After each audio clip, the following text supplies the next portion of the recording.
What's going on, guys? It's Snipes, and today I want to talk to you guys about the Apocalypse DLC and my first impressions of the new multiplayer maps. I'll give you guys my thoughts about them, from which maps I like the best, how I play the maps, and any other bits of information that should be thrown in to help you guys. Now, the first map I want to talk about is Dig. Out of all the maps in this DLC, I think this one is my favorite just because it's such a small map. I've always been a fan of that.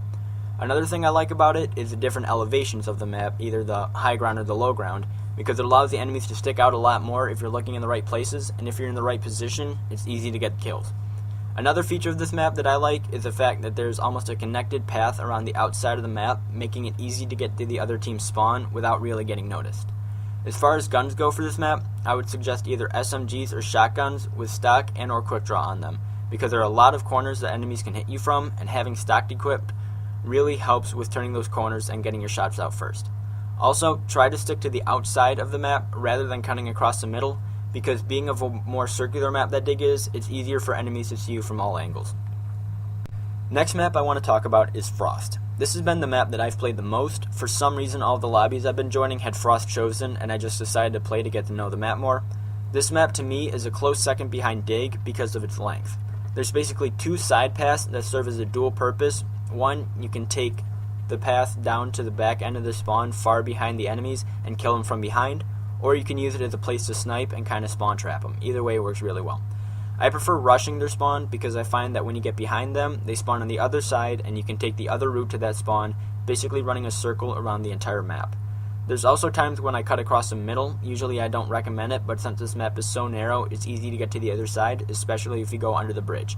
I prefer doing this at times where I think that the enemy knows where I'm at, so I decide to get to the other side, kind of just to trick him and get him from the back again.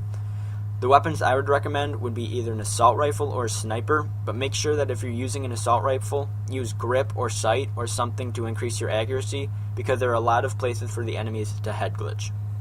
Next, there's Takeoff. This map I find myself going either really positive or really negative every time I play it.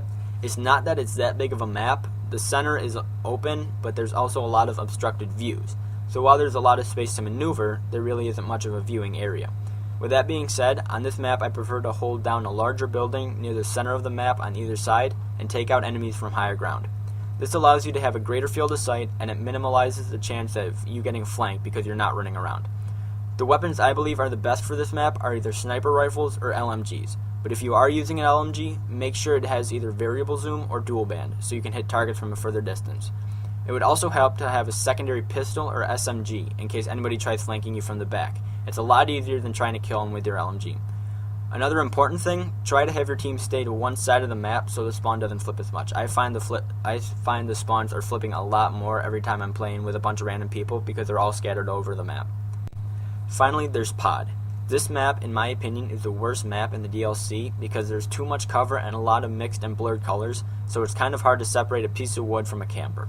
I always find myself dying because every time I rush, I don't see people camping in the grass that have a clear view of me. So, and I am being serious, if you can't beat them, join them.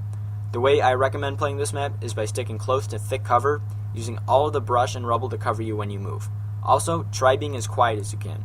Use perks like Dead Silent, Cold-Blooded, and Ghost, and attach a silencer to your weapon.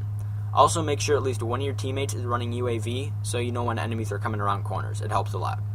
With a combination of thick cover and stealth, you should be able to catch the enemy team off guard, hard as it might seem on this map.